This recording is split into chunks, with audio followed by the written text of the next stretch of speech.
Quando você pergunta o que faz um ser humano tratar um trabalhador, primeiro de tudo, eu quero dizer o seguinte: é muito comum você ver as pessoas falando o seguinte: eu lutei, eu tenho dinheiro, porque eu trabalhei, porque eu lutei, eu tenho os meus bens, eu tenho isso. Mas ele esquece que se ele tem esse bem, alguém trabalhou para ele. É verdade. Porque se não houvesse o trabalho, não haveria o capital. É verdade. Então, se existe o capital, é porque alguém trabalhou para ele. Ele não iria ter o que tem, eu estou dizendo a esses que dizem que teve tudo, não teve nada sozinho. Alguém contribuiu. E quando você fala de que o que faz essa pessoa é que ele acha que a lei nunca vai chegar nele. É a não efetividade da lei, achar que a lei não é efetiva. Eu tenho dinheiro, eu tenho poder, ninguém vai ter a ousadia de fazer com que eu seja responsabilizado. Então, deixem eles lá. Então, quando nós falamos o que está acontecendo nessa fazenda, na medida em que esses trabalhadores houve uma fiscalização, olha aí o órgão, o quanto é correto. Sim, importante. A importância e a consciência daqueles fiscais que ali foram e ali relataram e ali passaram, denunciaram o Ministério Público do Trabalho.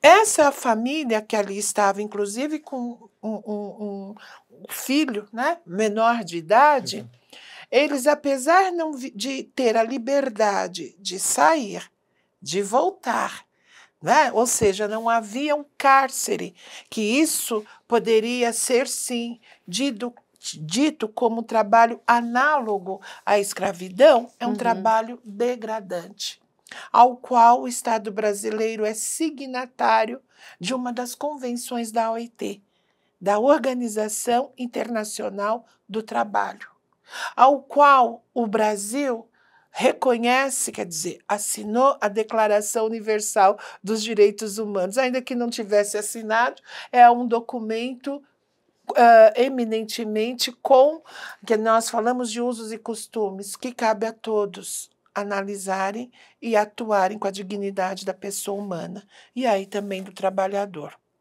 Mas durante muito tempo aqui no Brasil, quantos foram e são os casos que nós verificamos muitas vezes de fiscais que foram fazer a vistoria e não trouxeram a realidade dessa vistoria?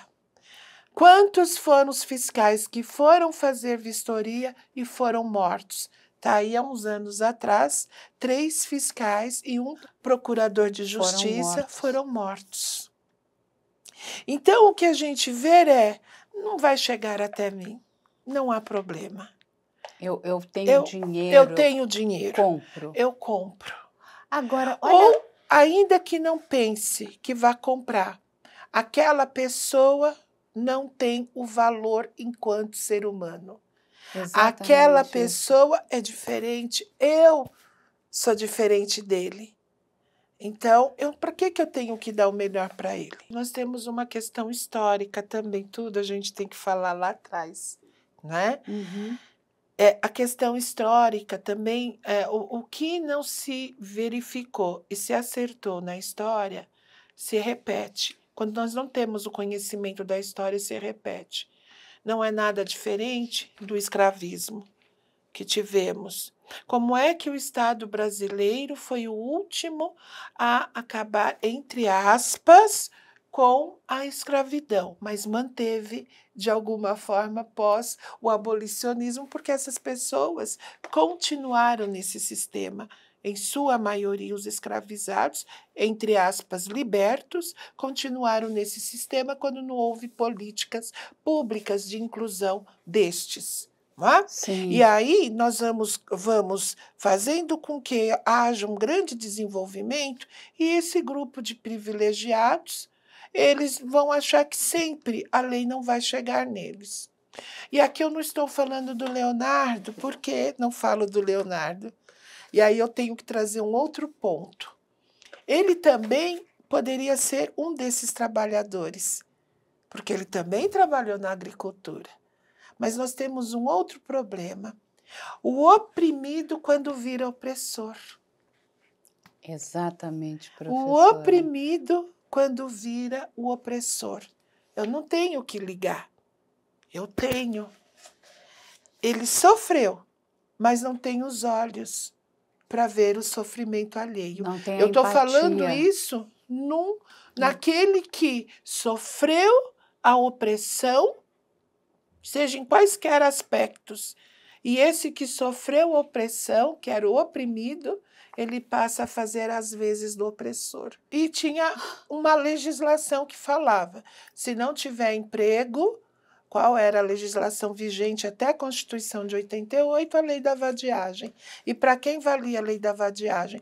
Para o homem preto, desempregado, alcoólatra, muitas vezes para poder suportar a vida, a mulher, em sua maioria trabalhando, entre aspas, como doméstica, que também é uma palavra que temos que tirar do nosso dicionário, né? Uhum. Porque domesticar-se são animais. Exatamente. Né? Então, é uma palavra que tem que ser retirada. Concordo, e professora. uma outra questão, muito bem colocada, e a gente já vai chegar aqui a esse ponto, mas é necessário a gente fazer essa análise histórica. Né?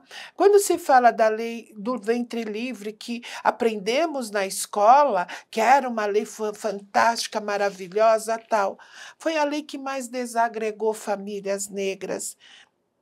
Foi a lei que levou as escravizadas a entrarem com ação de liberdade para procurar os seus filhos. E aqueles senhores que não davam ou permaneceram com os filhos das escravizadas eram os tais indenizados.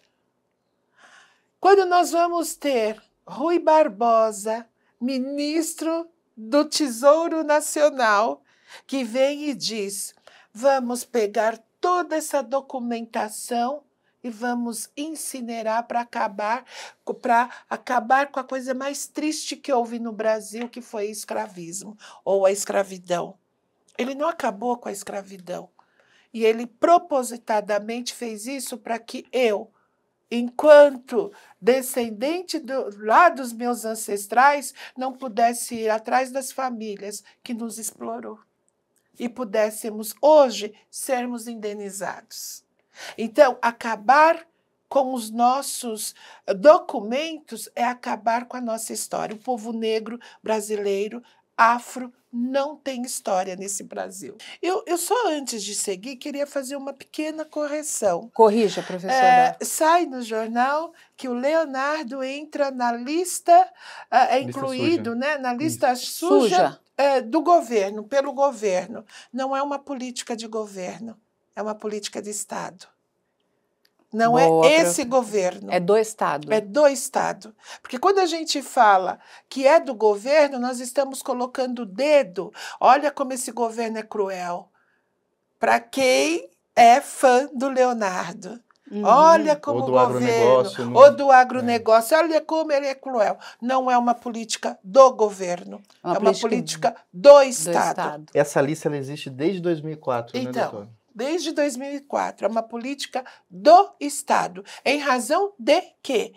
Para fazer com que houvesse efetivamente tanto no trabalho degradante, como na proibição do trabalho degradante, como na proibição do trabalho análogo à escravidão, à luz da OIT, à luz dos instrumentos internacionais de proteção dos direitos humanos. Então, não há que se falar que é do governo. O governo me pôs na lista suja. Não, é uma política do Estado em razão de um ato que foi cometido, ainda que não tenha sido análogo à escravidão, é um trabalho degradante, fere a dignidade da pessoa, do trabalhador. É desumano. Desumano. Mas eu vejo que isso é uma característica histórica do nosso país. Outro dia eu estava ouvindo, volto a falar da questão histórica e vou tecer comentários sobre esse trabalho também, entre aspas, doméstico, onde nós estamos vendo várias mulheres sendo resgatadas, e falo resgatadas porque elas estavam em cárcere. Quando nós falamos eminentemente, voltando a esse critério histórico, né,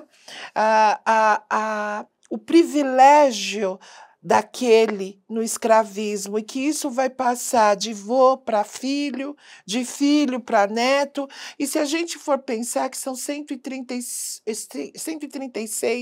137 anos, entre aspas, do chamado escravismo, mas que só agora a gente está tentando, ou estamos tendo, a possibilidade de colocar todas essas questões à mesa. Mas o que eu quero dizer é o seguinte: outro dia ouvindo um historiador, eu peço desculpas porque não me recordo o nome dele, mas achei ele brilhante, eu preciso de novo ouvi-lo e pegar a obra dele. Um jovem historiador, que ele pegou e falou o seguinte: até então nunca eu tinha eu mesma avaliado qual a diferença do escravismo, nós não estamos falando de racismo, em relação ao Brasil com os demais países das Américas. Está justamente na sociedade escravocrata. Os Estados Unidos possuía uma sociedade escravocrata. A Colômbia, uma sociedade escravocrata. A Argentina, uma sociedade escravocrata. E assim Cuba, o Brasil. Não é a sociedade. O Estado brasileiro soberanamente era escravocrata. Então, era um império escravocrata. O único país que se fala na independência e na proclamação, mas se mantém a escravidão. Por quê? Porque é soberano.